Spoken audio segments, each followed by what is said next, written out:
listas. Eh, Vamos a empezar en el orden establecido. Vamos a dedicarles unos minutos a Sebastián Grunberger, después a Manuel Alcántara y después a Fernando Doval.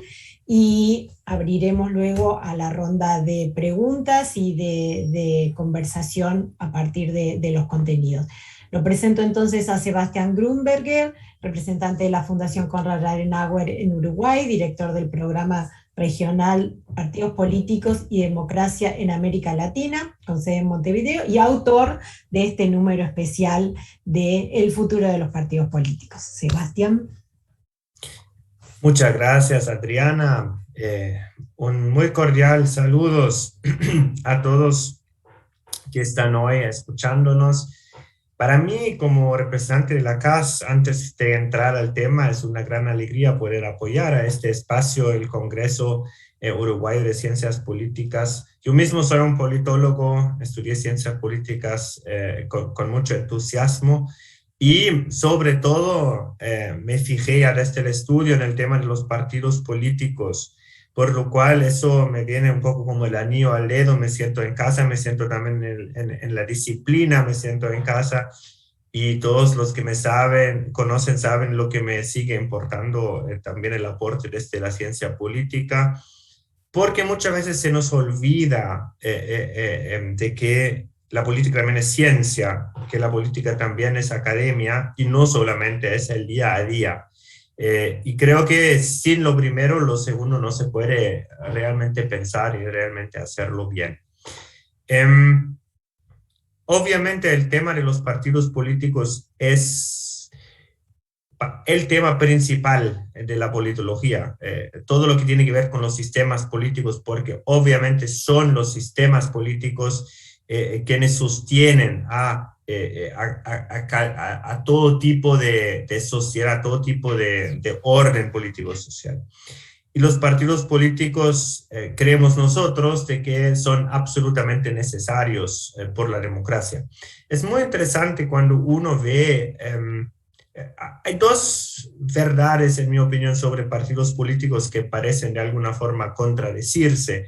Una es, no hay democracia vibrante, viva, pluralista sin partidos políticos. Y la otra es, pocas instituciones, si no ninguna, han sufrido tanto en su aprobación en los últimos años como los partidos políticos.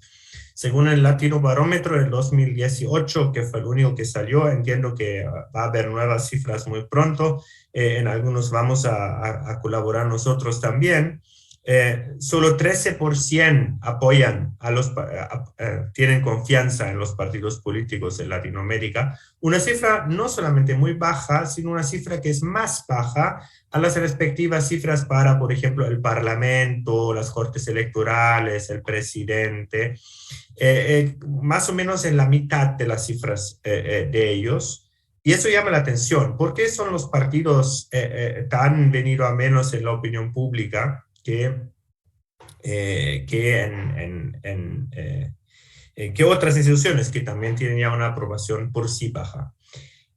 Yo creo que vemos de que a los partidos políticos se está haciendo culpable de muchos de los males endémicos que hay en la sociedad, no necesariamente conectados con los mismos partidos políticos, pero usado de alguna forma para culpar, porque uno ve la falta de resultados en muchos aspectos de la sociedad, de las políticas públicas, y uno culpa a los partidos políticos, al sistema político, que es fácil porque es un ente algo abstracto en el cual se puede proyectar mucho de sus frustraciones, molestias, enojos.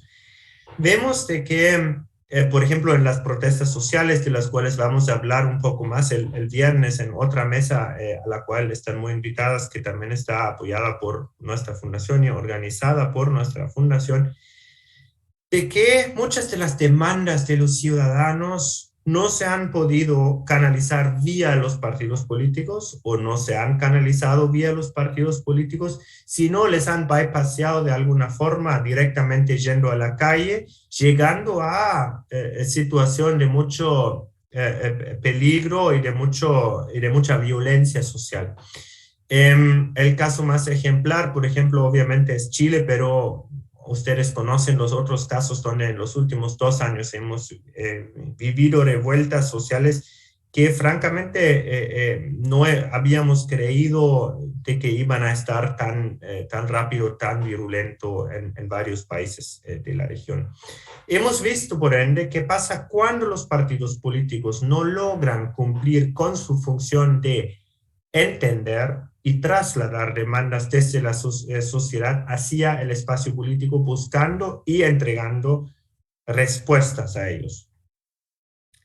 Entonces, creo que más que nunca la pregunta no es si necesitamos los partidos políticos, porque sí la necesitamos, sino qué tipo de partidos políticos necesitamos para que sean los actores idóneos para interpretar a esas sociedades que se cambian cada vez más rápido y con más velocidad.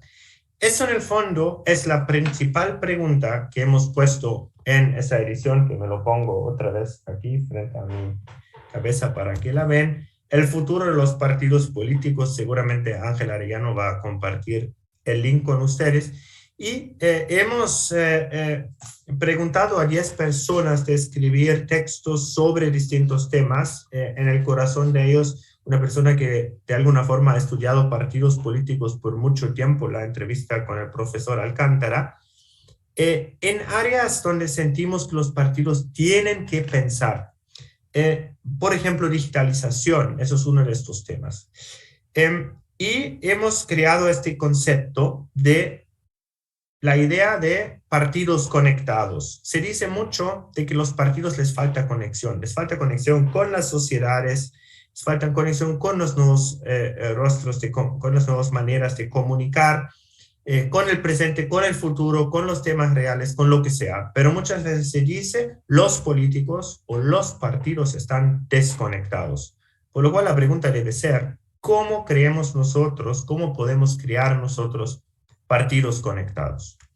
La respuesta está un poco abierta a la discusión y también la deja abierta a esa edición especial, porque si tuviera la respuesta seguramente estaría un consultor muy bien pagado y no estaría un representante de la CAS pensando en eso, sino es más una invitación a todos de nosotros a pensarlo, porque creo que no hay alternativa a los partidos.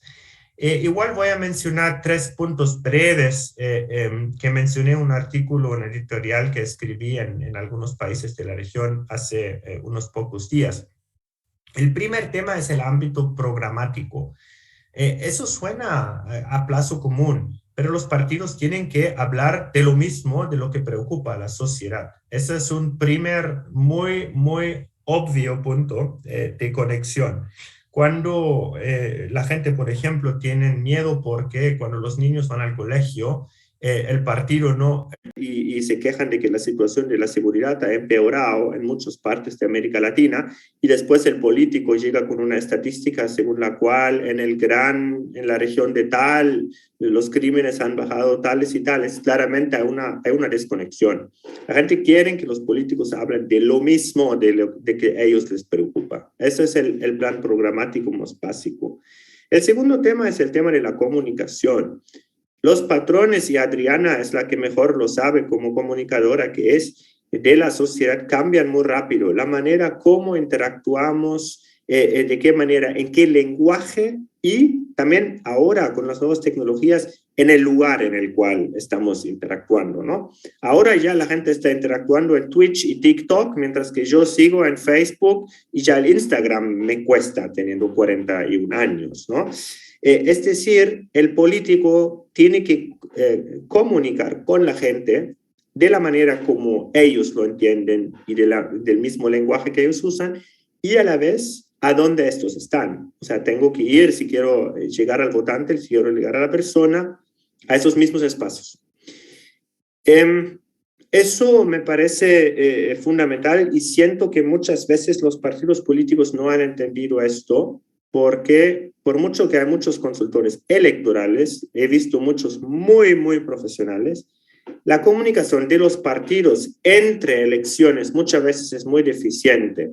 Es decir, no se aprovecha de las datas de los pasos de data y de todas las medidas para hacer un trabajo sostenido de comunicación, sino uno pone una gran maquinaria por la elección y después uno la desmonta básicamente hasta en 4 años o 5 años. Eso me parece un grave error.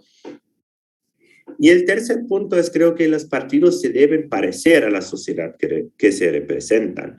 Es decir, obviamente es normal de que como hay diferentes intereses en una sociedad que son de distintos grupos, hay partidos que representan un poco más los intereses de un grupo que del otro grupo. Eso me parece parte de la normalidad. Lo que no me parece normal es que cuando hay 50% de las mujeres en la sociedad y de los parlamentarios son 10 o 15% de una bancada. Eso no me parece normal y creo que hay una gran desconexión. Igual que cuando no hay representantes jóvenes, que son personas que de alguna forma dan una imagen de atracción hacia sectores jóvenes, porque el joven va donde está el otro joven. Y eso me parece que una atención a ese tema es muy necesario para un partido que quiere ser conectado. Y lo último que quiero mencionar, algo que desde mi trabajo lo veo mucho, y espero que Fernando cuente un poco de eso. Ayer le pregunté en la otra ronda que tuvimos,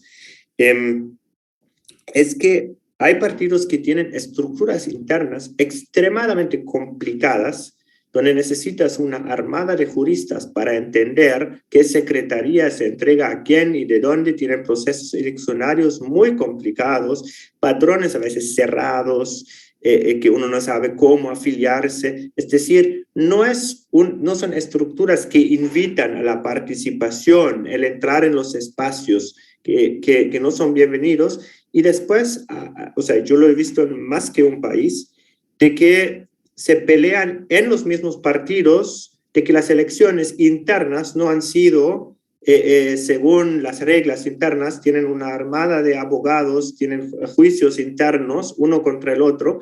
Eso obviamente da a la ciudadanía una imagen de intransparencia, pelea y de no estar ocupado con las cosas con las cuales un político debe estar ocupado. Por lo cual necesitamos estructuras funcionales, ágiles y transparentes para que respondan a la flexibilidad que una sociedad como la en la cual estamos viviendo necesita.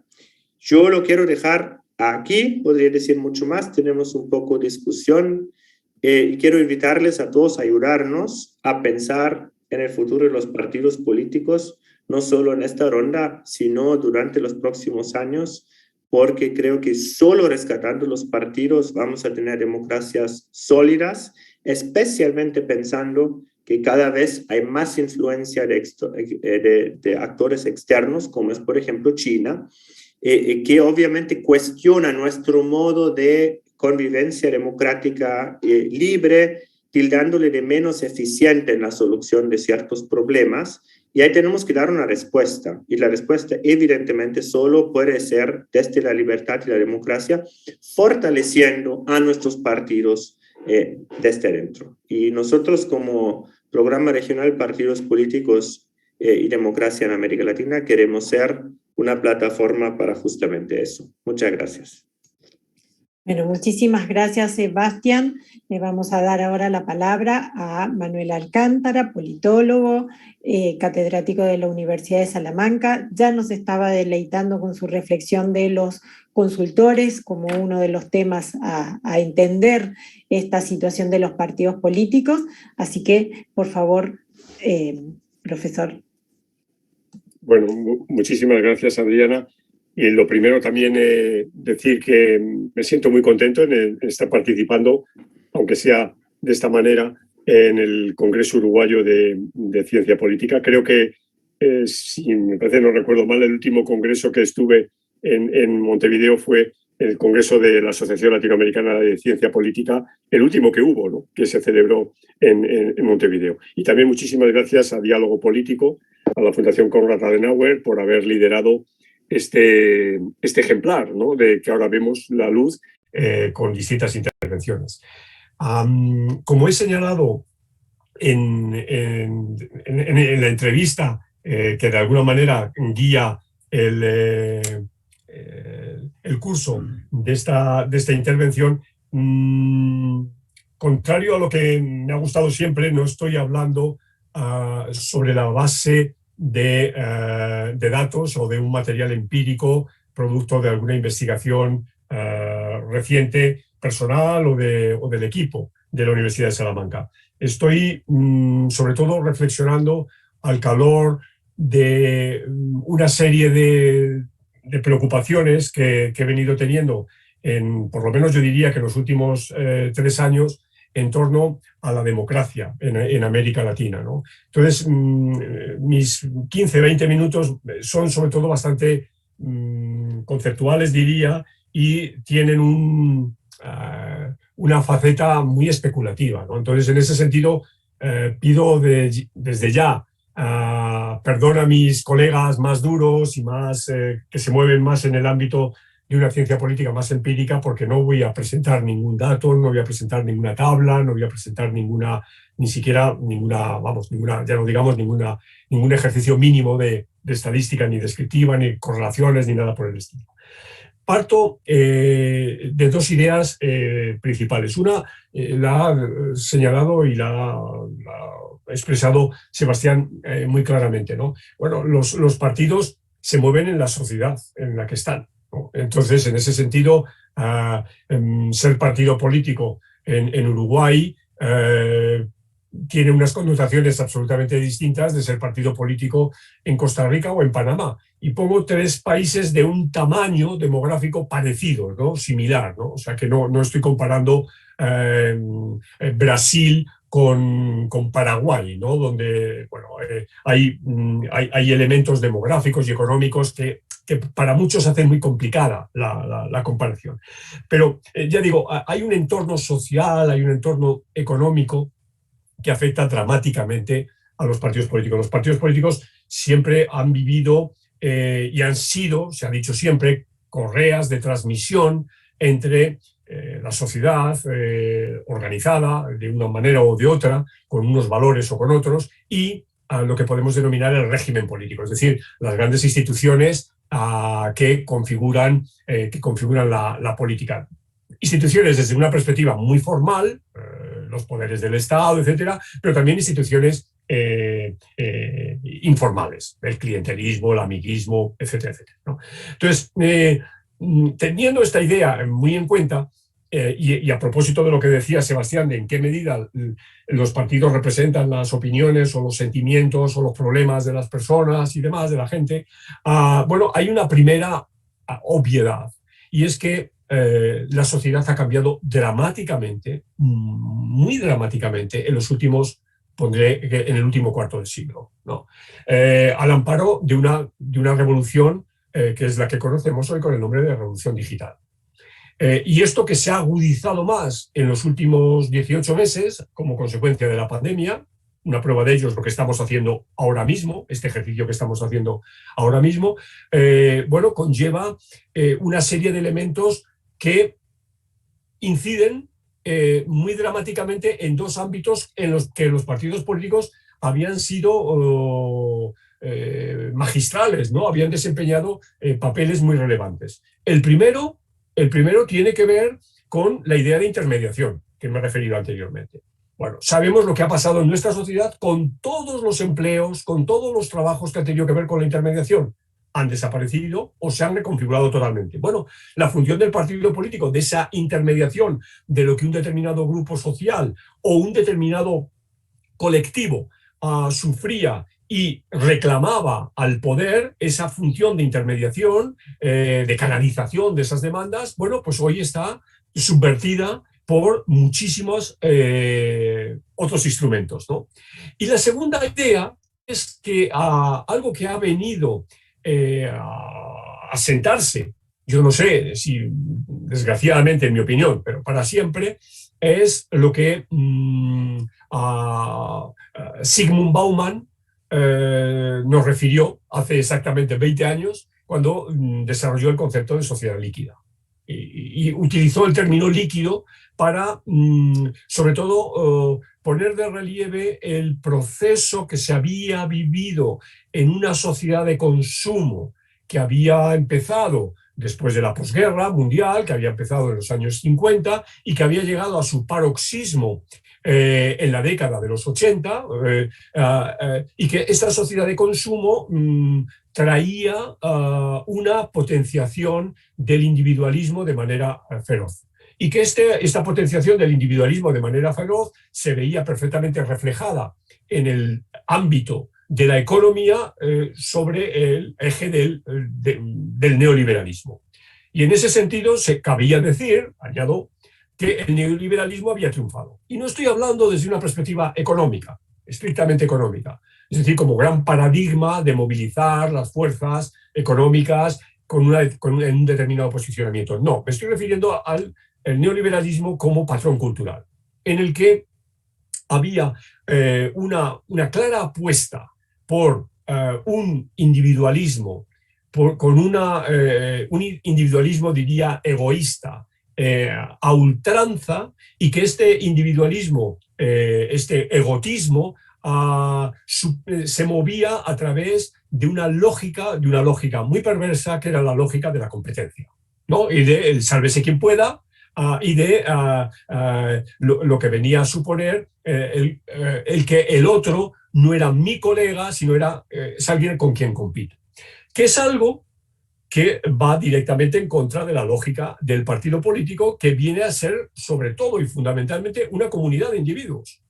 O sea, el partido político se define por ser un grupo que tiene una argamasa, sea una argamasa muy ideológica, o sea una argamasa sociológica, o sea una argamasa étnica o lingüística o religiosa, como la literatura sobre partidos políticos nos han enseñado. Es decir, los partidos políticos venían a representar una serie de clivajes, es decir, de rupturas de la sociedad, pero si esta sociedad está ya tan rota que es una sociedad líquida, y ahí el estupendo término de Bauman, es muy difícil que el partido político genere una solidificación de esa licuación. Es decir, tenga una capacidad, perdón por la malísima metáfora, de hacer hielo, es decir, de solidificar lo líquido, ¿no? Entonces, eso tiene que ver con el contexto.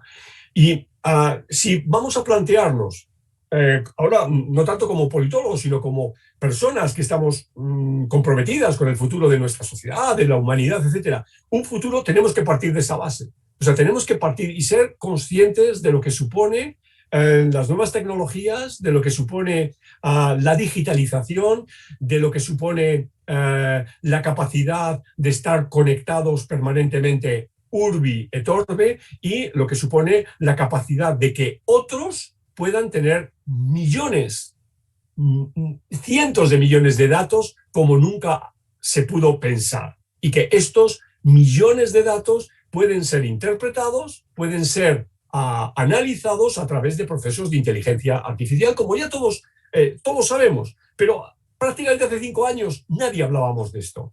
Hoy cualquier artículo, evidentemente esto lo pone encima de la mesa, ¿no? Y no digo que los partidos políticos estén ajenos a esto, los partidos políticos lo saben, pero tienen, yo diría, una dificultad muy, muy sensible para poder abordar este escenario. Porque recordemos también dos ideas. Una idea es que finalmente lo que estamos viendo ahora mismo, una terminal, sea una terminal de computador, una terminal de teléfono celular, etcétera, etcétera, nos hace ser soberanos. Es decir, nos hace poder interactuar en relación de uno a uno, ¿no? Entonces, de nuevo, aglutinarnos es una tarea, no digo que imposible, pero es una tarea difícil. O sea, esta es una primera cuestión. Y segunda cuestión que tenemos que recordar a propósito de los datos es que hoy por hoy los datos están en posesión de las 5 primeras empresas en capitalización bursátil en la bolsa de Nueva York, y cuya capitalización y cuyos ingresos precisamente en los últimos 18 meses se han incrementado de manera a su vez exponencial. Es decir, que son más poderosas que hace 18 meses, gracias a la propia pandemia y al manejo de la misma. Y esos datos están, ya digo, privatizados. Es decir, no hay una instancia pública que pueda utilizar esos datos para el bien común, porque esos datos pueden servir para el bien común. Bien, eso tiene que ver entonces con el entorno y con el entorno económico, el entorno social, sociológico. Ahora bien, desde una perspectiva estrictamente política, hace 3 años escribí, a propósito de un pequeño ensayo sobre el escenario de la democracia en América Latina, y repito esto muy claramente, hace 3 años, es decir, situémonos en el año 2018, es decir, estamos hablando de que un señor que se llama Jair Bolsonaro no había llegado todavía al poder, aunque las elecciones estaban convocadas, etcétera. O también otro señor que se llama Andrés Manuel López Obrador, bueno, había llegado en julio de ese año a la presidencia de México. O otro señor que se llama Nayib Bukele, sí, se le conocía, había sido alcalde de la ciudad de San Salvador y se sabía que quería hacer política, pero todavía estaba lejos de ser el presidente de El Salvador, o por lo menos a un año de ser presidente de El Salvador. Entonces, digo esto para ponernos en el contexto de ese año 2018, en el que creo que muchas cosas van a cambiar en América Latina. Y en ese momento se me ocurrió hablar de la democracia fatigada, ¿no? Y planteé que estábamos en un síndrome de democracias fatigadas. Primero, democracias, porque efectivamente la mayoría de los países de América Latina eran democracias. Bueno, estaba claro que Venezuela había dado pasos muy claros hacia un terreno no democrático, y lo mismo que Nicaragua. Pero había otros casos que también habían resultado ser un poco problemáticos. Las últimas elecciones de Honduras, por ejemplo, no fueron reconocidas por la comunidad internacional. Recuerden que un año después iba a producirse la gran crisis política de Bolivia, con unas elecciones las del año 2019 no reconocidas por la comunidad internacional, y que supusieron un año de interinidad con un gobierno interino de la señora Áñez, hasta que se repusieron las elecciones. Es decir, estábamos en ese momento, ¿no? Pero en todo caso, lo que quiero resaltar es que la democracia se articulaba razonablemente sobre la variable electoral. Es decir, había una participación política razonable. En los países donde el voto es obligatorio, una participación por encima del 80%, y en los países donde el voto no es obligatorio, se superaba normalmente el 50% del voto. El Salvador, Colombia son los países que tienen récords peores de participación electoral, pero ya digo, se superaba ese 50% de los votos. Había algo también muy importante que nos dice Adam Przeworski, que es fundamental para valorar la democracia, y es que a través de las elecciones se producía la alternancia. Si vemos los datos, la alternancia en América Latina en los últimos 40 años se ha producido de manera casi diría perfecta. La perfecta es la medición perfecta sería que de cada 2 elecciones en una hubiera alternancia. Bueno, eso es el 0,50. Bueno, pues para todas las elecciones que ha habido en América Latina entre el año principios de los 80 y el año 2020, ese ratio es el 0,56. Bueno, o sea, es decir, y en los últimos años, si vemos el último ciclo electoral de América Latina, lo vemos claramente, ¿no? La oposición gana las elecciones en la mitad de los casos. O sea, que había una capacidad de valorar lo que se estaba dando en términos de democracias electorales, y eso así el propio proyecto de la Universidad de Göteborg de variedades de la democracia, cuando evalúa y cuantifica la bondad de las democracias electorales, repito, en América Latina es razonable. Entonces, por un lado teníamos democracia electoral, pero ojo, también de alguna manera teníamos una democracia en la que la división de poderes funcionaba. ¿Por qué digo esto? Bueno, nunca en la historia de la región, repito esto, nunca en un lapso de 10, 12 años hubo tantos expresidentes en la cárcel o con asuntos vinculados a una litigación desde el judicial, ¿no? Lo cual significaba que de una manera u otra, y esto ya sé que hay que ir caso por caso y demás, pero de una manera u otra la separación de poderes estaba jugando su papel, y el judicial tenía cierta independencia. Lo hemos visto, el caso más paradigmático es Perú, ¿no? Donde prácticamente todos los expresidentes que ha habido en Perú desde, sin incluir a Fernando Belaúnde Terry, todos han pasado por la cárcel o han tenido problemas con la justicia o siguen teniendo problemas con la justicia. Es un ejemplo muy claro que lo tenemos todos presentes ahora mismo. O sea que ese Estado de Derecho también estaba jugando. La dimensión liberal de la democracia funcionaba. Por eso hay democracia en América Latina como probablemente nunca antes en la historia, a lo largo de 40 años y en mayor número de países. Pero esa democracia se confrontaba con dos pequeños problemas. Uno, el malestar de la gente. Y aquí voy, recuerden ustedes cómo ese año, el 18 y sobre todo el 19, vamos a ver a la gente en la calle. Y esa es la expresión, ¿no? La gente en la calle lo vamos a ver en Chile, lo vamos a ver en Ecuador, lo vamos a ver en Colombia, lo vamos a ver en Haití en ese momento, lo vamos a ver en Puerto Rico, de tal manera que va a caer un gobernador por la presión de la calle. Es decir, hay una sensación que no es igual en todos los países. No estoy diciendo que en todos los sitios se reaccionara de la misma manera, pero hay una reacción que muestra este malestar, esta suerte de desencanto, de enfado, de bronca, etc. Es decir, que de alguna manera la política no satisface, y de nuevo lo que señalaba Sebastián, no satisface las demandas de la gente, del común, ¿no? Y en segundo lugar, hay una clara crisis de representación. Que este es el aspecto, digamos, que de alguna manera se desarrolla en la entrevista en Diálogo Político. Es decir, hay una crisis de la representación.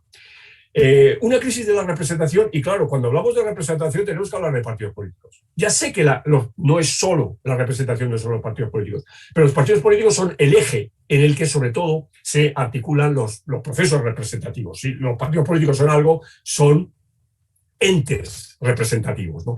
Y hay una crisis en la representación que lo vemos con datos muy duros, ¿no? Muy claros. Primero, hay un incremento del número efectivo de partidos. Es decir, cada vez hay, a través de esta formulita, es un índice muy simple, pero cada vez hay más partidos políticos, ¿no? Es decir, o dicho de otra manera, en el Congreso hay una mayor fragmentación, ¿no?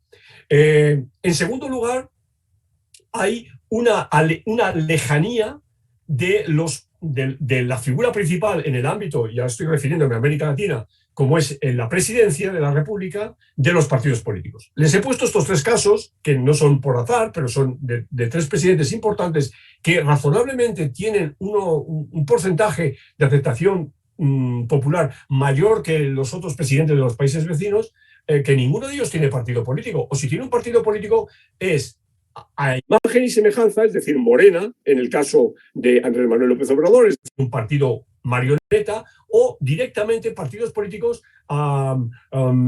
que se hacen ad hoc, el caso de Bukele, o directamente no hay partido político, es el caso de Jair Bolsonaro, que tenía un partido político muy pequeño, muy minoritario, pero del que se salió. Y entonces Jair Bolsonaro como tal no es un hombre de partido político. Es decir, había una separación de la figura, que eso fue por otra parte tradicional en la política de América Latina, del presidente, de ser miembro, de ser un hombre o una mujer de partido, ¿no? Como podemos encontrar en la tradición, por hablar de la gran excepción que podemos encontrar en el caso uruguayo o en el caso chileno hasta ahora.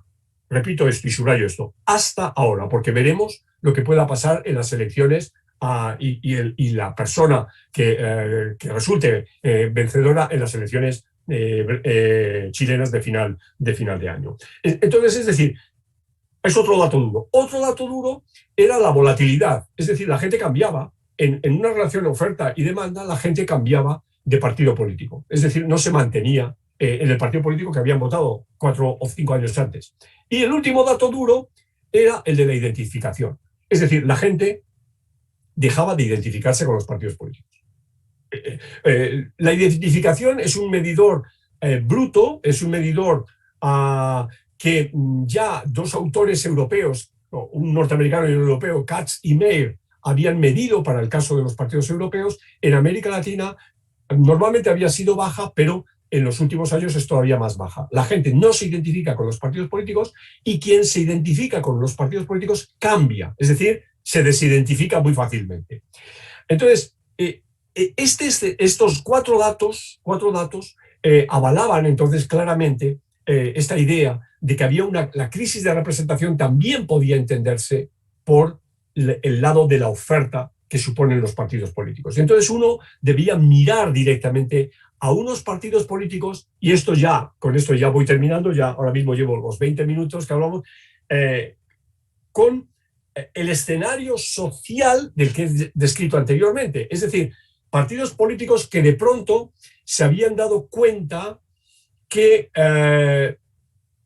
el meeting político, que las reuniones partidistas, que la forma de conocer a su militancia ya no era la forma de el cara a cara, no era la forma de la transmisión familiar o de la transmisión barrial, sino que se volvía una forma diferente. Y los partidos políticos, bueno, no estaban ajenos a lo que estaba pasando. Entonces, bueno, entraron en la lógica de las redes sociales y todos los partidos políticos tuvieron o tienen, pero esto ya no es nuevo, esto ya por lo menos es de una década para atrás, bueno, entraron en las redes sociales de todo tipo que conocemos y tuvieron sus perfiles, los candidatos, etcétera. Pero ¿qué pasa con eso? Que las redes sociales lo que fomentan es la individualización. Es decir, que es muy raro el Twitter del partido político X, sino el tweet va a ser el tweet del candidato o de la candidata Z, Y o B, pero no es del partido político. Es decir, que esto contribuye a una mayor personalización de la política. Es decir, la gente lo primero que ve es en Juan García o Lucía Pérez, que me está mandando un tweet y que me invita a una reunión, etcétera. Pero sí, yo sé que Juan o Lucía son del partido Z, pero no, es fundamentalmente Juan y Lucía. Es decir, el proceso de personalización se va a ir incrementando. Y es un proceso de personalización que se agudiza todavía mucho más en América Latina con el presidencialismo. Es decir, porque finalmente el arrastre, esto había sido siempre, ¿no? Pero el arrastre de la figura presidencial es fundamental. Excepciones, claro que las hay, ¿no? O sea, el caso más obvio es el caso uruguayo, y entonces es el caso que, digamos, que tenemos para seguir de cerca y ver por qué aquí, es el caso atípico. O sea, para un comparativista, como puede ser mi caso, es el caso maravilloso porque es precisamente ver por qué aquí no. Pero si nos fijamos en países donde tenían un sistema de partidos, que lo leemos en la literatura, muy arraigado, vemos que hacen agua. El primero ha sido El Salvador. El Salvador, hasta hace 3 años, tenía perfectamente definido un partido de extrema izquierda o de la izquierda, diríamos, radical, que era el FMLN, y un partido de la derecha radical, que era Arena, con unos 2 o 3 partidos políticos que estaban por el centro. Bueno, estos partidos políticos, esto ha desaparecido. En El Salvador, hoy esto ha desaparecido. Brasil es el mal ejemplo de siempre, porque Brasil estamos hablando de un país en el que el número efectivo de partidos era nivel de récord, ¿no? Cuando vemos el caso mexicano, es también nuestro caso de extremada preocupación. Y en este sentido, agradezco muchísimo tener aquí a un colega que va a hablar en nombre de unos partidos políticos tradicionales de México, un partido con 80 años, ¿no? Pero un partido que lo ha pasado mal y que tiene problemas de identificación muy sólidos. Y ya no digamos el espectáculo que hemos visto en Perú. Con esto, entonces, termino. Muchísimas gracias, Adriana. Perdón por estos 2 minutos que me he pasado, pero un poco este sería el escenario que quería compartir con ustedes. Y ahora quedo para sus preguntas. Muchas gracias. Muchísimas gracias, profesor. Les recuerdo que la sesión está siendo grabada, así que después va a quedar disponible para volver a escuchar en detalle tantos conceptos que nos dejó el profesor Alcántara. Y ahora le doy la palabra a Fernando Doval. Como vamos a estar muy juntos de tiempo, como suelen ocurrir en estas sesiones, yo los invito a dejar sus comentarios o sus preguntas en el chat, así puedo hacer una síntesis y logramos que haya la mayor cantidad de participación posible. Gracias, y lo presento a Fernando Doval, que es secretario de Análisis y Asuntos Estratégicos del Partido de Acción Nacional de México. Fernando. Muchas gracias, Adriana. Muchas gracias a la Fundación Konrad Adenauer por esta invitación. Es un gran gusto estar en este Congreso Uruguayo de Ciencia Política. Yo también soy politólogo, también estudié ciencia política y es un gusto y un honor estar aquí con todos ustedes y por supuesto también compartir mesa con dos muy buenos amigos como son Sebastián y el profesor Alcántara, que fue mi maestro también en un máster de democracia y parlamento que cursé ya hace algunos años. A ver, me gustaría referirme a dos temas que me parece que son muy importantes en la vida de los partidos. Lo haré no tanto como politólogo en este caso, sino más bien como miembro de un partido político y como integrante en estos momentos de su dirigencia nacional. Ya se mencionaba el Partido Acción Nacional en México. Y estos dos aspectos son, por un lado, el aspecto programático, del que ya hablaba Sebastián, y por otro lado, el aspecto también mencionado por Sebastián de la estructura interna, la organización de los partidos, porque creo que son dos de los temas que han ocasionado, precisamente quizás porque los partidos no han podido o no hemos podido abordarlos de manera adecuada, justamente este proceso de debilitamiento de los partidos históricos y el surgimiento de nuevas alternativas o nuevas opciones que están en los hechos sustituyendo, reemplazando y jugando al mismo tiempo el rol de los partidos políticos tradicionales en Iberoamérica, ¿no? El primer punto tiene que ver con la parte programática, ¿no? Los partidos, como su mismo nombre lo indica, son partes de la sociedad, ¿no? Los partidos aspiran o aspiramos a representar, a agregar los intereses de una parte específica de la sociedad. Cuando un partido aspira a representar a toda la sociedad, pues se acaba convirtiendo en un partido totalitario, ¿no? Por eso en los regímenes totalitarios solamente existe un partido político porque se considera que ese partido es la encarnación del cuerpo social en su totalidad, ¿no? Y por lo tanto no cabe la disidencia. En una sociedad plural, en una sociedad diversa, existen muchos partidos precisamente porque representan esas diferentes visiones del mundo, ¿no? Y justamente cada partido en ese sentido es la expresión política de una cultura, de una manera de ver al ser humano, de ver a la sociedad, de ver al gobierno, ¿no? Por eso, por poner un ejemplo, los partidos que tenemos una inspiración demócrata cristiana, pues tenemos una visión del mundo y de la economía y de la sociedad diferente a los que tienen una inspiración socialista o socialdemócrata, ¿no? Por poner simplemente un ejemplo, ¿no?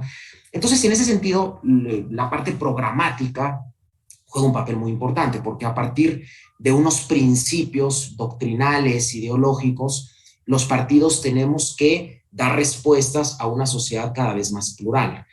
Por supuesto, hay una tentación permanente de los partidos, es simplemente tratar de entender cómo está pensando la mayoría de la sociedad y ahí colocarnos, ¿no? Es decir, levantar estudios de opinión y ahí colocarnos y convertirnos en partidos totalmente pragmáticos. Sin embargo, yo creo que en buena medida también el debilitamiento de los partidos que hemos visto en Iberoamérica ha tenido que ver justamente con eso, con una pragmatización extrema de la acción política, en muchos casos además identificada con liderazgos carismáticos particulares, y eso también ha debilitado las identidades partidistas y eso ha hecho que los partidos dejen de jugar ese rol tan importante también como las marcas, ¿no? Los partidos en buena medida somos marcas en tanto que somos contenedores de reputación colectiva y los partidos políticos le ahorramos costos de información al votante precisamente porque somos predecibles en cómo será nuestro actuar en los órganos legislativos y en los órganos de gobierno a partir de la identidad que tenemos. Pero también es verdad que tampoco podemos convertirnos en partidos tipo secta, ¿no? Es decir, que tengamos un armazón ideológico rígido, inflexible, que lo queramos defender de manera numantina, ¿no? Y que eso nos vaya también alejando cada vez más de una sociedad cambiante, de una sociedad plural o una sociedad líquida, como se mencionaba, ¿no? Entonces, ese es un enorme reto, ¿no? Cómo ser fieles a una identidad programática, ideológica, histórica, pero al mismo tiempo tener la capacidad de desdoblarse y hacer nuevas propuestas ante la realidad cambiante, ¿no? En el caso del Partido Acción Nacional en México, es interesante, lo menciono brevemente, lo comentaba ya el doctor Alcántara, ¿no? En México los partidos tradicionales también, o al menos los partidos tradicionales de los últimos 25 años, el sistema de partidos pues ha tenido un terremoto en los últimos años, ¿no? El partido histórico de la izquierda en México, que era el PRD, el Partido de la Revolución Democrática, hoy es un partido que tiene un 2-3% de los votos, ¿no? El partido gobernante, Morena, el partido del presidente López Obrador, es un partido que hace 6 años prácticamente no existía, es un partido de reciente creación y que más que como partido se asume como un movimiento, ¿no? El histórico PRI, que era el partido hegemónico durante todo el siglo, gran parte del siglo XX, incluso del siglo XXI, hoy es un partido cada vez más pequeño, con ya muy pocos estados gobernando y con grupos parlamentarios muy, muy pequeños, ¿no? Y el Partido de Acción Nacional, partido donde yo milito, es un partido que, si bien ha perdido algo de fuerza electoral, se ha mantenido dentro de todo este vendaval y de todo este terremoto, se ha mantenido en torno a un 20% de los votos, gobernando en varios estados, en muchos municipios del país, pero sin embargo, desde luego, queremos recuperar la fortaleza que nos llevó en 2 ocasiones a ganar la presidencia de la República, ¿no? Entonces, bueno, el tema de la identidad programática creo que es un gran reto. Nosotros justamente hemos hecho un ejercicio en los últimos 2 años relacionado con poner al día el programa político de Acción Nacional, tratando de encontrar un equilibrio entre una lealtad doctrinal que nos permita también encontrar una comunicación con nuestro votante histórico, pero al mismo tiempo también dar respuestas a temas nuevos, que no necesariamente, también hay que decirlo, exigen siempre una respuesta ideológica, ¿no? Porque también creo que un error en el que caemos los políticos en muchas ocasiones es pretender responder todo desde la ideología. Hay cosas que se responden desde la gestión, desde la acción de gobierno, incluso desde el sentido común, ¿no? Y ahí también es donde nosotros, por ejemplo, grandes temas como el cambio climático, como las nuevas tecnologías, la digitalización, ahora el tema de la pandemia, hemos tratado también de resolverlo teniendo como base no solamente una ideología, sino también, digamos, la realidad cotidiana y la realidad práctica. El segundo aspecto al que me quiero referir es justamente el tema de la organización interna y la estructura. Es indispensable que un partido tenga una buena organización, tenga un conjunto de reglas claras. Incluso los politólogos hablan de que esto es una señal de que un partido está institucionalizado. Y los partidos que han prevalecido en el tiempo son aquellos partidos que tienen reglas claras y un alto grado de institucionalización. Sin embargo, también es verdad, lo mencionaba Sebastián, que en muchas ocasiones los partidos hemos caído en un exceso de regulaciones internas. Y esto lo que ha acabado generando es empoderar a lo que este histórico legendario politólogo Robert Michels llamaba esta teoría de las oligarquías, ¿no? Estas rígidas oligarquías que son las que controlan los procesos internos y son las que evitan que el partido finalmente tenga vasos comunicantes, una mayor capilaridad con la sociedad.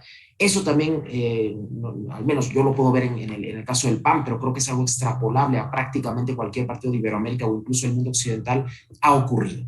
Cuando tenemos demasiados procesos internos, demasiado reglamentado todo, ¿no? También hay que decirlo, en muchas ocasiones nuestras regulaciones internas derivan de una muy sobreregulada normatividad electoral. Eso también genera cotos de poder al interior del partido, eso también genera burocratización y eso genera sobre todo una terrible desconexión con la sociedad.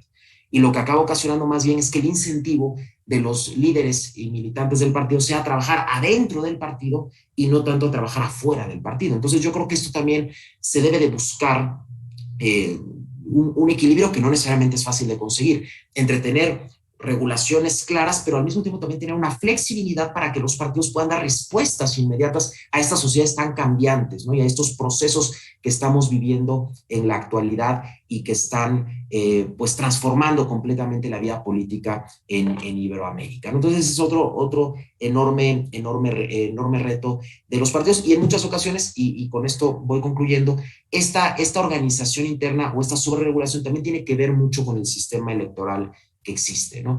Por ejemplo, acá en México se ha estrenado apenas en esta elección la posibilidad de la reelección legislativa. México era un país, era creo que el único país, no sé, Costa Rica también alguna vez, pero creo que Costa Rica ya lo había solucionado años atrás, que no permitía la reelección de los legisladores, ¿no?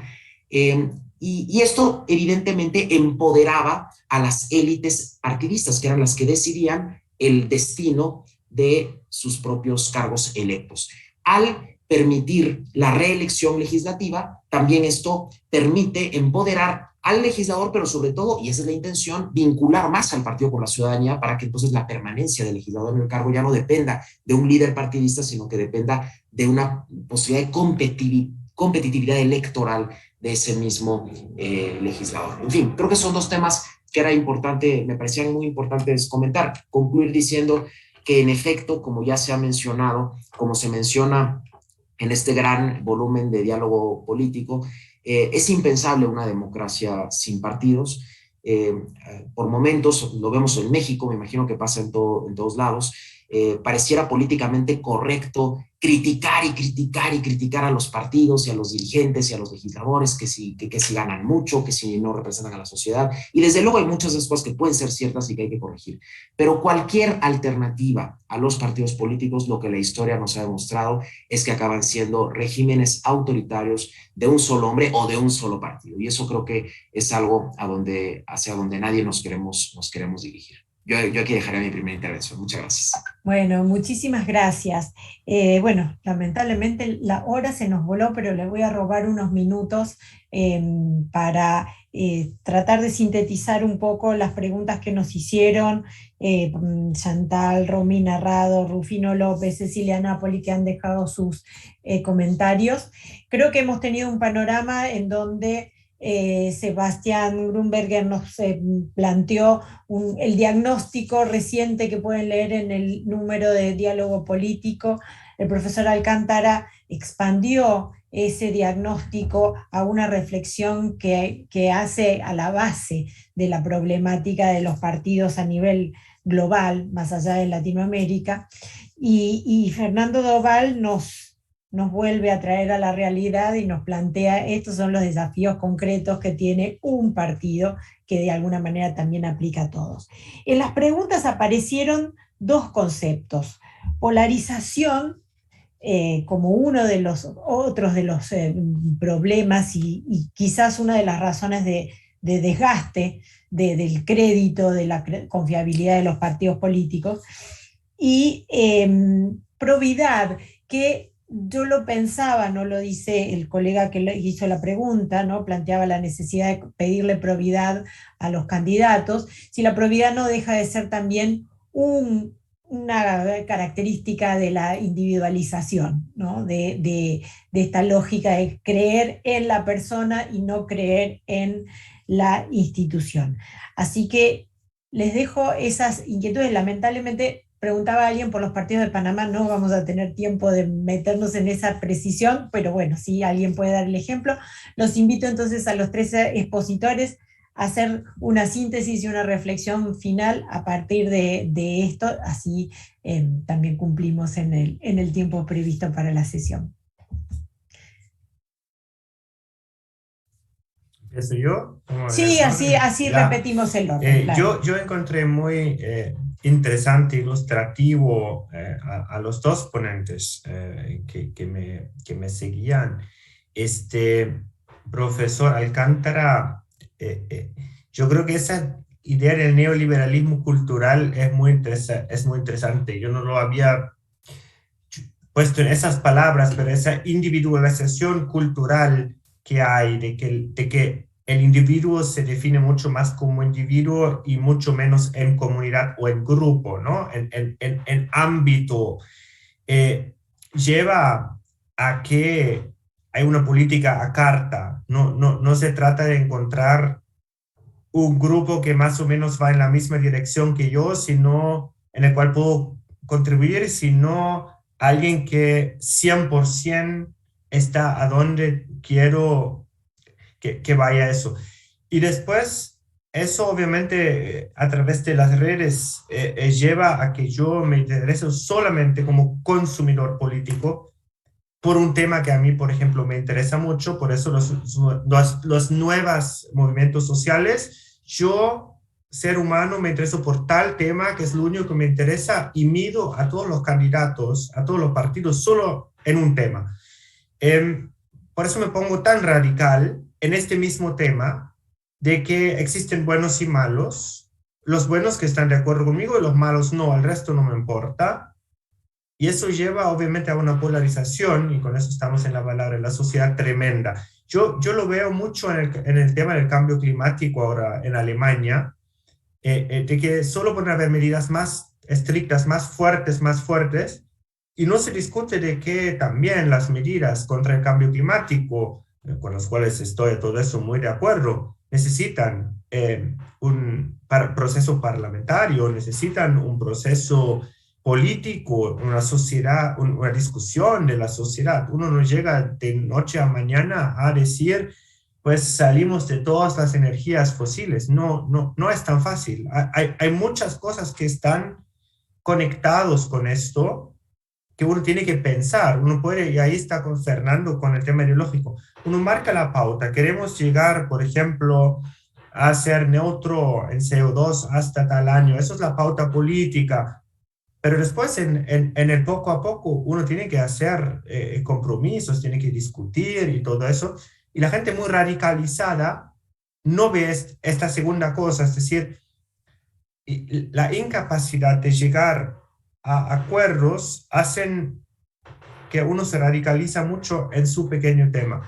Y esa polarización lleva a una política de identidad, al identity politics, que muchas veces afecta a toda la sociedad, de que una elección solo es sobre un tema y hay dos maneras de verlo y eso polariza evidentemente.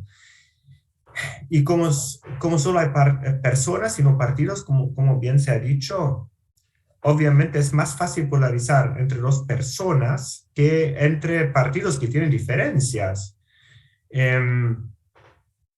Y como directamente puedo comunicar como consumidor, como votante con el líder, ya no necesito la estructura.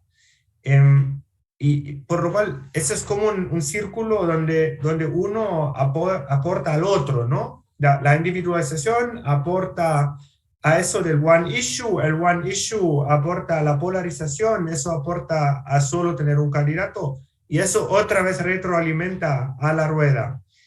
Y la pregunta es, ¿cómo salimos de esta rueda? Eso creo que es una de las preguntas principales, porque los partidos están para ayudar a generar consensos sociales. Es decir que hay un proyecto común como sociedad, que más allá de que sí soy de centro derecha, de centro izquierda, pero estoy dentro de un marco democrático, de una república, de una comunalidad. Y eso se pierde. Y también, francamente, se erode el consenso democrático, porque si el cambio climático pasa a ser lo más importante para mí, por encima de la democracia, entonces tal vez la dictadura lo hace más fácil de que terminemos con las emisiones CO2. Yo estoy usando del cambio climático como un ejemplo de muchos otros que puede haber. Así que para mí esa es la gran tarea de los partidos políticos, de volver a definir lo que nos une como sociedad, y debatir y discutir de una manera integradora de la diversidad, pero ser muy estrictos en el cómo uno lo discute, porque tan peligroso que opiniones extremistas, sectarias, es solo usar palabras muy hirientes, muy fuertes, muy polarizantes, porque eso envenena el discurso. Tal vez lo dejo aquí.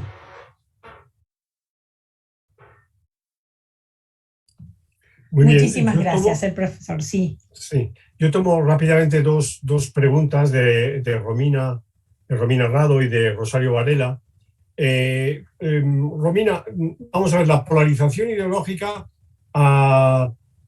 en muchos casos tiene un origen sociológico, es decir, la sociedad está polarizada, ¿no? Pero en otros casos son las propias élites políticas las que polarizan. Y lo que sabemos, los estudios que sabemos ahora mismo de comunicación política a través de las redes y demás, es que las redes tienen un efecto polarizante. Entonces, parecería indicar que el futuro va en ese camino. Entonces, digamos que una sociedad democrática debería encontrar soluciones para morigerar, ¿no? ese escenario, ¿no? Pero, porque ya digo, de entrada tenemos mal la partida. Y la segunda pregunta de Rosario Varela, sobre todo Rosario tiene dos intervenciones, pero hablo de la primera, y estoy de acuerdo porque añadiría algo más de lo que ha dicho de Sebastián a propósito de por qué los partidos políticos siguen siendo útiles. Precisamente por esto que dice Rosario, ¿no? Porque los partidos políticos deben tener capacidad de vigilancia sobre los gobernantes electos. Dicho de otra manera, la gente común y corriente no tiene tiempo, le gusta tomar cerveza, le gusta ver el partido de fútbol, le gusta salir a pasear con sus amigos o lo que sea, tal y cual. Y la política solo se fija desde cuando tiene que haber una suerte de, entre comillas, y entiéndaseme como en el sentido que lo digo, de profesionales de la política. Y ahí los partidos políticos tienen un papel, sigues teniendo un papel fundamental de hacer esa palabra que tú has dicho, ¿no? De tener capacidad de vigilancia de lo que está pasando en la arena pública. Muchas gracias. Fernando, por favor. Sí, gracias. A ver, dos palabras sobre el tema de la polarización. Yo creo que en cualquier democracia es normal que haya cierto grado de confrontación programática, ideológica, política, al menos entre los dos principales partidos, el que está en el gobierno y el que encabeza la oposición. No solamente es normal, sino que creo que eso es incluso sano, ¿no? Porque justamente el trabajo de un partido de oposición consiste en mostrar todo lo que él considera que está haciendo mal el gobierno para plantearse como alternativa y que la gente tenga más información y de esa manera puedan tomar mejores decisiones. Yo creo que es algo que a nadie debe de espantar. Lo vemos en los debates, por ejemplo, que se dan en el Parlamento británico, en el Parlamento español o en Estados Unidos, en fin. El problema viene, creo yo, cuando esta crítica que ciertos políticos o ciertos líderes carismáticos hacen a los partidos políticos, basados en muchas ocasiones en un diagnóstico justo, real, de que están dejando de cumplir su papel, de que ya no representan a nadie, de que son un instrumento de las élites, etcétera, esa crítica la llevan al sistema democrático en su conjunto, ¿no? Y entonces empiezan también a criticar las bases mismas sobre las cuales ese sistema democrático está construido. Que no digo que no se puedan mejorar, ¿no? Todo régimen político es perfectible, desde luego. Pero ya cuando se empieza a criticar, por ejemplo, las instancias legislativas, las instancias de representación, porque se considera que no tienen la capacidad de representar a nadie, que es mejor que haya una representación directa, que es mejor que estemos consultando al pueblo en todo momento, etcétera, etcétera, ahí sí ya se están dando pasos hacia cambios de régimen. Y generalmente esos cambios de régimen, la historia reciente nos ha demostrado en el caso de Iberoamérica, no ha sido hacia regímenes más democráticos, sino ha sido a regímenes más autoritarios. Y eso es algo donde sí tenemos que estar muy alertas, porque esa es una amenaza creciente, es una amenaza real. Y ahí creo yo que los demócratas sí tenemos que señalar con toda claridad esos intentos de cambio de régimen y defender a la democracia liberal, que desde luego podrá perfeccionarse. Por ejemplo, las reglas electorales es algo que hay que estar constantemente replanteando, si hay o no segunda vuelta, si hay o no diputados de representación proporcional, si hay sistema mayoritario o no, si hay reelección o no. Pero las bases mismas de lo que es una democracia liberal como la conocemos en Occidente, creo yo que eso ya no debiera estar a discusión, y desgraciadamente en Iberoamérica sí está a discusión. Y eso, por lo tanto, está ocasionando también una enorme polarización en las sociedades, y eso lo estamos viendo en estos momentos en México. Y frente a ese intento por destruir las instituciones democráticas liberales, yo creo que no hay equidistancia que valga. Ahí claramente tenemos que optar o por ser demócratas o por estar del lado de los que no quieren la democracia, ¿no? Y ese es un reto sin duda para el cual, para poderlo enfrentar, también necesitaremos sin duda partidos políticos renovados y partidos políticos con todas las características que ahora no enlistaré por el tiempo, pero que se mencionan adecuadamente en este volumen de diálogo político, ¿no? Y que de esa manera pues van a permitir que estos partidos sean muchísimo más funcionales y útiles en la democracia.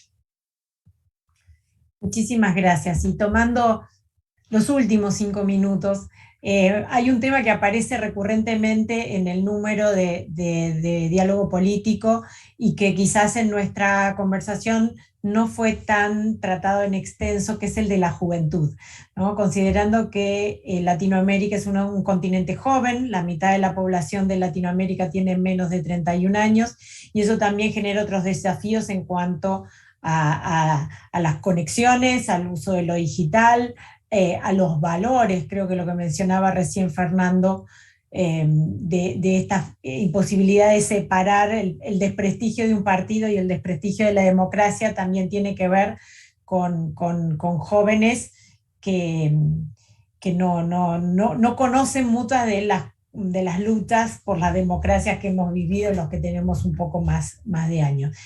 ¿Se animan a hacer una breve reflexión para cerrar con una expectativa hacia el futuro, hablando de la juventud y los partidos? Yo creo que nuestro gran aporte en ese sentido es formar a los jóvenes y apoyarles y acompañarles dentro de sus respectivos caminos y en su camino. Porque los jóvenes no son solamente importantes para los partidos para que esté representada toda la sociedad, sino que incorporen nuevos puntos de vista sobre viejos temas en la discusión partidaria. Y en el momento que se menosprestigia, se le cierra los espacios, se le trata de una manera de arriba a abajo, le cierra la puerta, uno pone en peligro su supervivencia como partido político. Así de fácil es al mediano plazo, por lo cual uno no puede insistir suficientemente que hay un trabajo serio de atraer jóvenes, pero también de darles espacios para ser parte de ese proyecto político.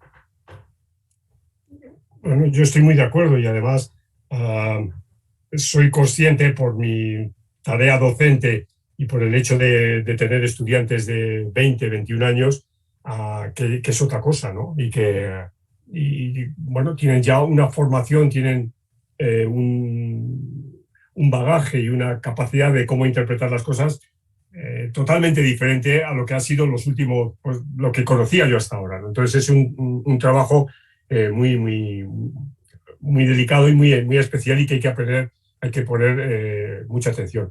Aprovecho para despedirme porque a las 9, es decir, ahora ya, tengo una nueva conexión. Entonces intentaré estar con ustedes el viernes. Mil gracias. Chao. Muchas gracias. Chao, Manuel, un gustazo. Muchísimas gracias por su generosa participación. Fernando, ¿quieres agregar algo? Nada más agregar que yo creo que en los partidos políticos tenemos también en este tema que lograr un equilibrio, ¿no? y un diálogo entre generaciones. Por supuesto, los partidos no pueden convertirse en una franquicia con unos dueños eternos que se estén eternizando en el poder de forma absoluta, ¿no? Como nos ha pasado a muchos partidos en Iberoamérica. Esa es la realidad, que vemos los mismos nombres, los mismos apellidos con el paso de las décadas, ¿no? Pero tampoco podemos pensar que esa experiencia acumulada ya no sirve de nada y que ahora van a llegar los jóvenes y le vamos a dar todo el poder y todas las responsabilidades, porque también el joven necesita una guía y necesita un referente, ¿no? Entonces yo creo que también un partido tiene que buscar ese equilibrio, ¿no?